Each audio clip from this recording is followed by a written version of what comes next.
안녕하세요. 저는 올해 28인 여자입니다. 얼마 전 실제로 겪은 제 이야기를 사연으로 올려볼까 합니다. 저한테 3년 사귄 남자친구가 있었어요. 그 사람은 제가 학교를 다 졸업하고 진짜 혼자 돈 벌어먹고 사는 성인이 되어서 만나게 된 첫 남자였죠.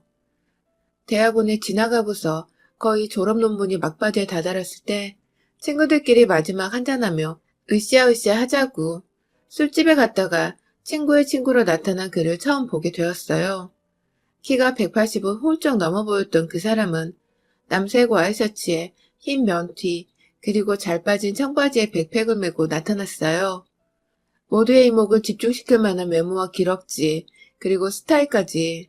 그 자리에 있던 제 친구들은 모두 그 남자 얼굴 쳐다본다고 올이 빠져 있었고 그 와중에 저 혼자 정신 차려보겠다고 맥주 한 잔을 더 주문했네요. 즐겨봤던 드라마가 상속자였는데 거기에 나오는 주인공인 이민호와 흡사 비슷한 것도 같았고 그 남자의 비주얼은 콩깍지라면 콩깍지라도 할 수 있겠지만 저 하나가 아니라 주변 친구들까지 난리가 났었으니 객관적으로 보아도 멋진 남자였던 것 같아요. 저 사람은 꿈이 연예인인가?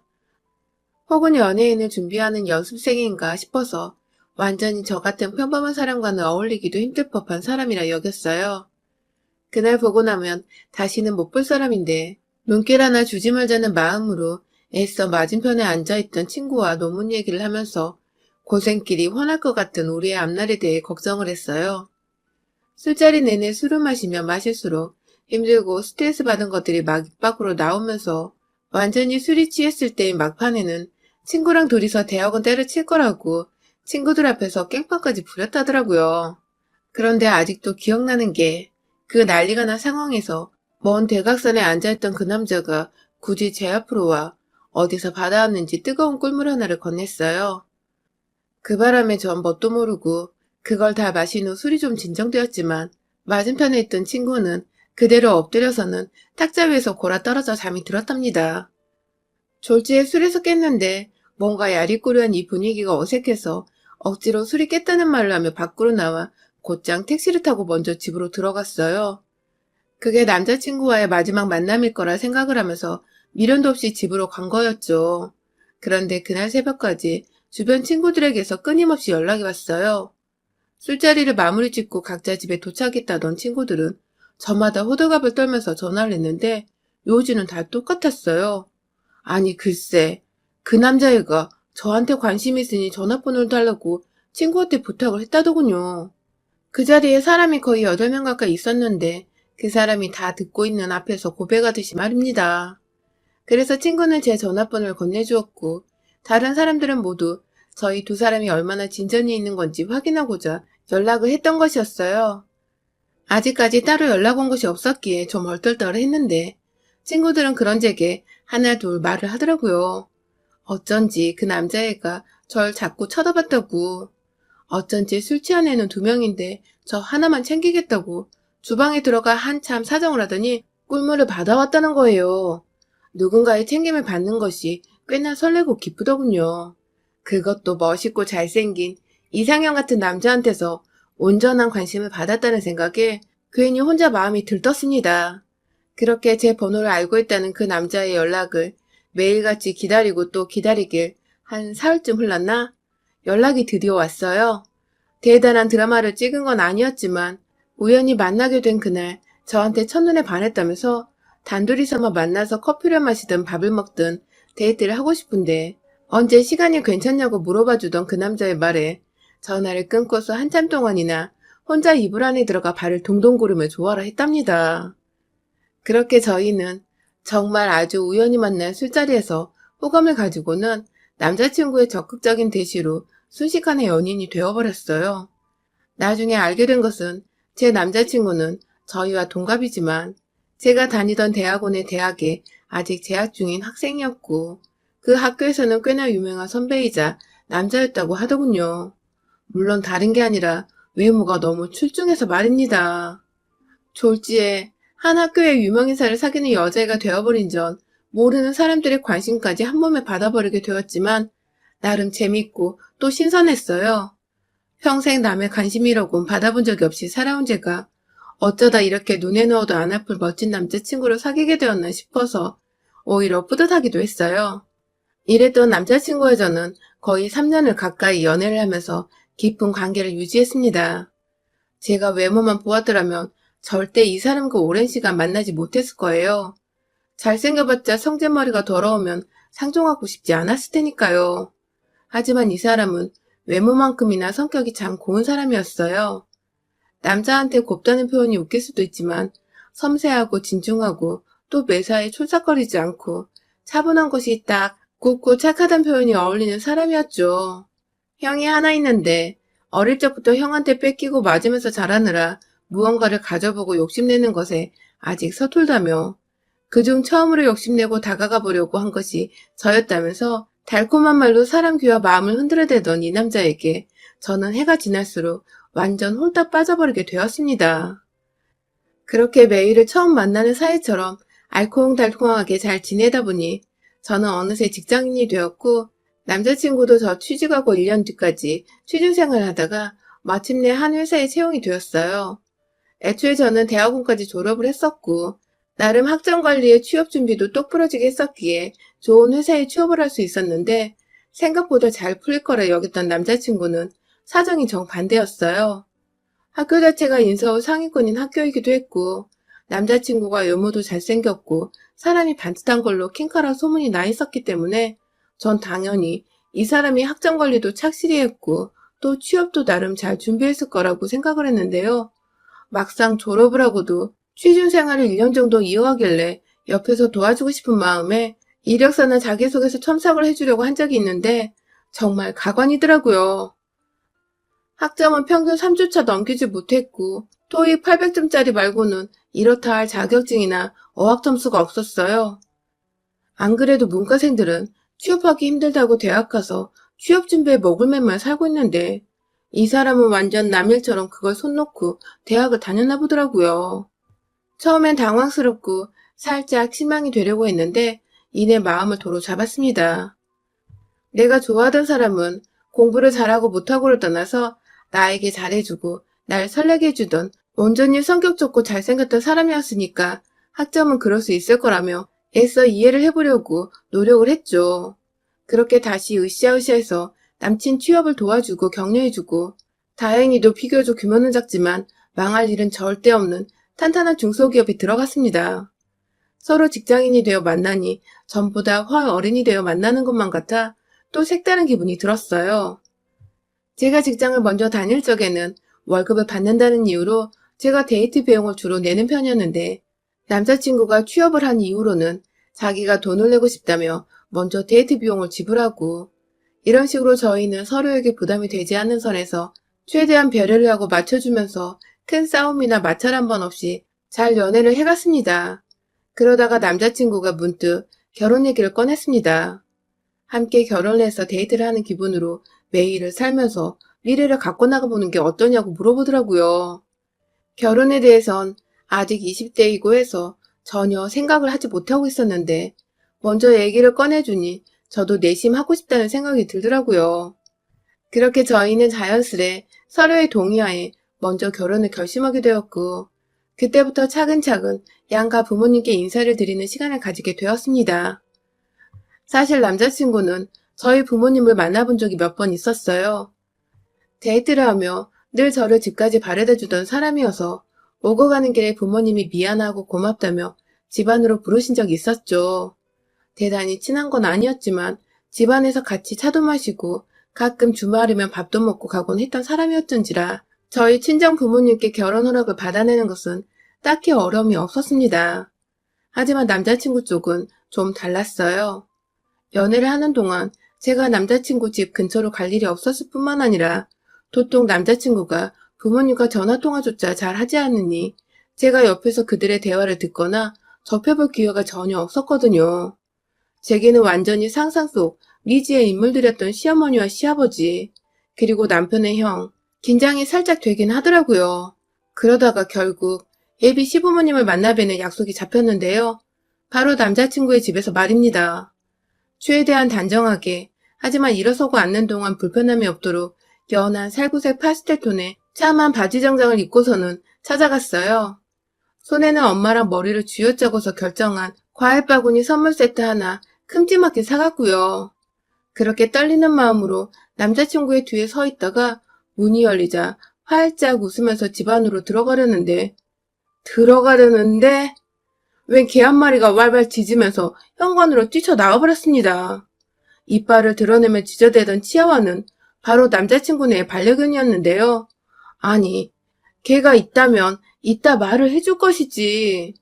남자친구는 그가 3년 동안 단 한 번도 개소리를 한 적이 없어가지고 저는 전혀 예상치도 못하게 개와 영접을 하게 된 것이었어요. 얌전하고 귀여운 개면 모르겠는데 막 자꾸 으르렁거리고 물기 직전으로 달려들려 하니 저는 그만 겁에 질려서는 남자친구 뒤에 꼭 숨어버리고 말았죠. 그런데 그게 저희 시어머니 눈에 미운털이 박히게 했었나 봅니다. 시어머니는 첫 만남부터 며느리가 될 애가 인사는커녕 개 피한다고 아들 뒤에 숨어서 나오질 않으니 적잖게 기분이 상하셨나 보더라고요. 개를 무서워하냐고 그 한마디만 물어봐 주셨더라면 제가 어떻게든 양해를 구하며 죄송하다 말씀을 드렸을 텐데 시어머니는 그 첫 만남 첫 순간부터 내 애완견을 싫어하는 며느리라며 딱 단정을 지으시고는 그날 인사드리는 자리 내내 치아와를 두 팔에 안으시곤 그 개가 절 으르렁하며 노려보고 있는데도 단 한 번 괜찮냐 묻지도 달래주지도 않으셨어요. 저는 내내 혹여나 시어머니가 저 개를 놓쳐서 이 개가 나한테 달려들면 어쩌나 싶어 불안해했고 저 같은 비반려인은 생각조차 해주지 않는 시어머니 태도가 오히려 제게도 영 껄끄럽게 좋게 보이지만 않았습니다. 저 혼자 괜찮다고 상관없다고 하기엔 제가 분명 개를 좀 무서워하는 편이었기에 그냥 넘길 수 없는 문제였고 그렇다고 반려인인 어머님이 조금은 이해를 해주시고 강아지를 어디 안에 잠시 놔두든 강아지 집안에 잠시 놔두든 할 수 있었을 텐데 어머님은 저 보란 듯이 일부러 그러시는 것 같았어요. 그러다 결국 사건이 터졌어요. 밥이 다 되었다면서 일어나시는 시어머님이 개를 확 바닥에 두시는 바람에 그 개는 자기 몸이 자유로워지자마자 벼르고 있었던 저를 향해 달려들었고 졸지에 저는 놀라 도망치려다 결국 제 바지가 뜯기고 종아리 부분이 살짝 물리고야 말았습니다. 네, 결국 피를 본 것이죠. 그 바람에 남자친구도 놀라 순간적으로 어머니께 소리를 쳤어요. 왜 자꾸 으르렁거리고 있던 애를 조심도 안 하고 바닥에 놔뒀냐며 순간적으로 화를 냈고 어머님은 그 바람에 내가 뭘 지굴죄를 지었다고 소리를 지르냐며 제 앞에서 아들과 논쟁을 벌이셨죠. 졸지에 당황스럽게도 죄인이 되어버린 저는 시아버지와 멀뚱멀뚱 서로를 바라보며 괜찮냐, 괜찮다는 뉘앙스만 반복해 주고받았고요. 정말 그날 밥이 코로 들어갔다 해도 믿을 만큼 앞에 있는 시어머니 눈치 본다고 아주 정신없이 먹었습니다. 이 결혼은 아무래도 안 될 것 같다고 머릿속으로 막연히 정리를 하고 있던 그때 남자친구가 먼저 우리 결혼을 허락해주는 걸로 알겠다고 지멋대로 어른들 앞에서 확정을 지어버렸고 더 놀랐던 것은 그래 하면서 지금까지 있었던 일이 마치 없었던 일인 것 마냥 쿨하게 결혼을 승낙하시는 어머님이었어요. 뭔가 가운데서 시아버지와 저만이 이 상황이 이해가 안 간다는 듯이 어처구니 없이 쳐다보는데 남자친구와 어머님은 모든 일이 이미 다 지나가버린 과거라도 된다는 듯 태평하게 밥을 먹고 결혼준비 얘기를 물어보고 그렇게 저의 첫 시부모님과의 만남은 롤러코스터를 타듯 천당과 지옥을 오가며 끝이 났습니다. 그리고 나서 몇 달 후 저희가 다시 상견례 자리를 가지게 되었어요. 이번에는 서로의 양가 부모님을 모신 채 함께 바깥에서 저녁을 먹는 시간이었죠. 주말부터 저희 엄마는 미용실에 가서 머리를 하고 간단한 메이크업까지 돈 주고 받으시며 곧 있을 상견례 준비에 정신이 없으셨어요. 차 막히면 안 된다고 2시간 전부터 출발해서는 결국 밥 먹기로 한 한식당에 1시간도 더 일찍 도착해버렸고 그래도 기다리는 게 늦는 것보다 괜찮다는 아빠의 말씀에 저희는 다 같이 자리에 앉아 본인들이 얼마나 저희 결혼을 축복하는지에 덕담을 해주시고 대화를 나눴습니다. 그러다가 약속 시간이 되어 저희도 준비를 하는데 10분이 지나고 20분이 지나도 도무지 도착할 기미가 없던 남자친구네는 결국 40분이 다 지나갈 때쯤 식당에 느긋하게 도착을 했어요. 옆에서 미안해 죽으려는 남자친구와는 달리 차가 좀 막혔다고 한마디 던지시는 시어머니 모습에서 저희 가족 모두 표정이 얼어붙었죠. 말 그대로 사돈과의 기싸움을 시전하고자 하는 예의 없고 철딱선이 없는 시어머니 모습에 실망을 해버린 것이었죠.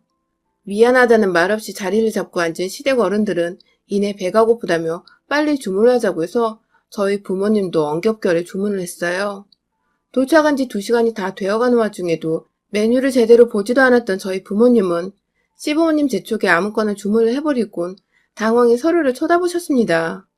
왜인지 시아버지도 얼굴에는 미안한 표정이 역력하신 것 같은데 말 한마디를 제대로 해주질 않으셨어요. 그렇게 밥이 나오고 서로 대화를 오가며 서로의 기분은 계속해서 상해갔어요. 시어머니는 제가 일단 남자친구보다 학력이 더 높다는 것에 왜인지 자격지심이라도 드시는 건지 자꾸만 자식들 일자리를 얘기하고 있는 와중에 대학원 나와봐야 필요가 없다면서 그건 다 돈지랄이고 취직 못하는 애들이 진학하는 거 아니냐며 까내리는 말씀을 하셨습니다. 제가 바로 앞에 있고 남자친구도 그쯤 하라고 말을 자제시키는데도 뒤늦게야 아, 너도 대학원 나왔다며? 하시며 저를 꼽주시던 시어머니. 당연히 저희 부모님은 표정이 좋지 않았죠. 그러다가 또 회사 얘기가 나오면 좋은 회사 들어가봤자 여자애들은 시집가고 애 낳으면 잘 풀리지도 않는다며 그냥 집에서 조신하게 남편 기 살려주며 뒷바라지하는 며느리 아니면 결혼 허락할 생각이 없다는 등의 구시대적인 발상을 말로 꺼내시며 탄식을 하시고는 또 뒤늦게야. 아, 너도 회사는 큰데 다니지? 곧 잘리겠구만. 하면서 결혼하고 남편이나 잘 챙겨주라고 그걸 덕담이라고 짓거리고 계시던 시어머니. 점점 저희 부모님은 말씀이 없어지셨고 급기야 아버지는 입을 꾹 다물어 버리셨습니다.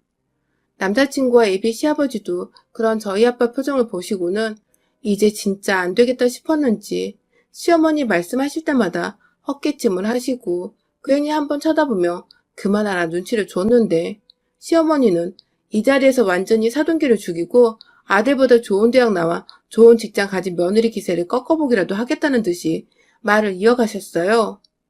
그러다 결국 하지 말아야 할 소리까지 필터링 없이 꺼내셨습니다. 아니 글쎄 마지막까지 그래도 사돈이라고 비율을 맞춰드리고 상대를 해드리고 있던 저희 엄마한테 사돈 되실 분이 참 성격이 둔해 터졌다며 제가 하는 말 다 알아듣긴 한 거죠? 하면서 지금껏 제 욕을 돌려 말한 것을 저희 엄마가 이해를 했냐는 식으로 비꼬며 물어보는 게 아니겠어요? 이 옆에 내가 하다 결국 선을 넘어버린 겁니다. 그 바람에 아버지가 옆에서 참다가 아 진짜! 하면서 탁 하고 일어나시는데 제가 먼저 선수 쳤습니다. 딸 자식 잘 키워주신 거 이럴 때 쓰라고 있는 거잖아요? 나 비꼬는 건 참을 수 있지만 내 엄마 내 부모님 우습게 만드는 꼴은 도저히 그냥 넘어갈 수가 없었어요. 음식들을 하나둘 차려져서는 상 한가득 한 장씩들이 메꿔졌는데 제 눈에는 오로지 그것들이 제 입에 들어갈 게 아닌 무기로만 보였습니다. 가장 먼저 한가운데에 자리 잡고 있던 오리밀쌈 세트를 확 시어머니 면상에 부었어요. 말 좀 가려서 하라고 된통 소리를 지르고는 오리밀쌈에 이어 옆에 있던 깻잎과 호박전, 김치의 각종 나물들까지 다 비워져 있던 오리밀쌈 그릇에다가 마구 퍼부어서는 이번엔 시어머니 옆으로 다가가 머리에다 대고 탈탈탈 국물까지 털어서 부어버렸어요. 남자친구는 물론이고 시아버지까지 당황해서 말리다기보단 결국 일이 터졌구나 싶어서는 처음 몇 초간 벙쪄 있다가 뒤늦게야 그만하라고 시어머니가 아닌 절 말리러 오셨고 그 바람에 시어머니는 이게 뭐냐며 막 씻겨낸 물을 찾는데 그 꼴을 보고는 저희 아빠가 앞에 있던 시원한 냉수통을 갈비 뜯고 남은 뼈 집어넣으라고 놓여져 있던 빈통에다가 콸콸콸 부어서는 그걸 그대로 시어머니 면상에 쏟아 부어버리셨네요. 졸지에 식사를 제대로 하지도 못했는데 입이 아닌 온몸으로 받아드신 우리 시어머니.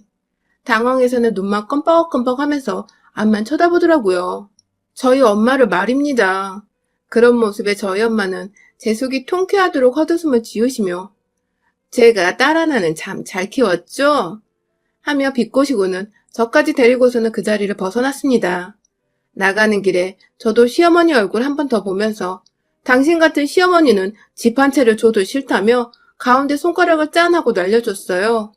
그날 남자친구는 잘못했다고 빌다가도 자기 엄마가 내내 우신다고 너무한 거 아니냐고 또 한 소리를 하다가 또 정신 못 차리고 다 자기가 잘못했다고 비는데 아무리 좋고 되게 잘해줬던 남자친구였어도 시어머니가 그 모양이니 정말 정이 하나도 안 가더라고요.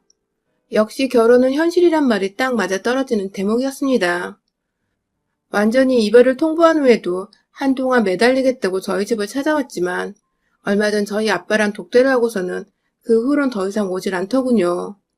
대충 들어보니 당신네 부모 같은 시부모를 두게 하느니 평생 독신으로 살게 하겠다고 아빠가 단호히 말을 하셔서 남자친구도 잔뜩 겁먹고 충격받은 채 돌아갔다고 하네요. 지난 시간 동안 사랑했던 시간이 너무 아쉽고 미련이 남지만 내 부모 욕보이면서까지 기죽이려 한 시댁을 두느니 차라리 내 몸뚱이를 스스로 아끼면서 부모님이 더 좋은 말씀과 좋은 사람만 듣고 보며 사시도록 하는 게 100배, 1000배 낫다는 생각을 했어요. 그리고 지금까지 제 선택에 있어서 후회한 적이 단 한 번도 없는 걸로 보아선 정말 잘한 짓이었던 것 같습니다. 결혼 앞둔 예비 며느리분들, 혹여나 저 같은 시댁을 만나려거든 지금이라도 늦지 않았으니 얼른 도망치세요. 여러분의 생각은 댓글로 남겨주세요. 오늘도 시청해주셔서 정말 감사합니다.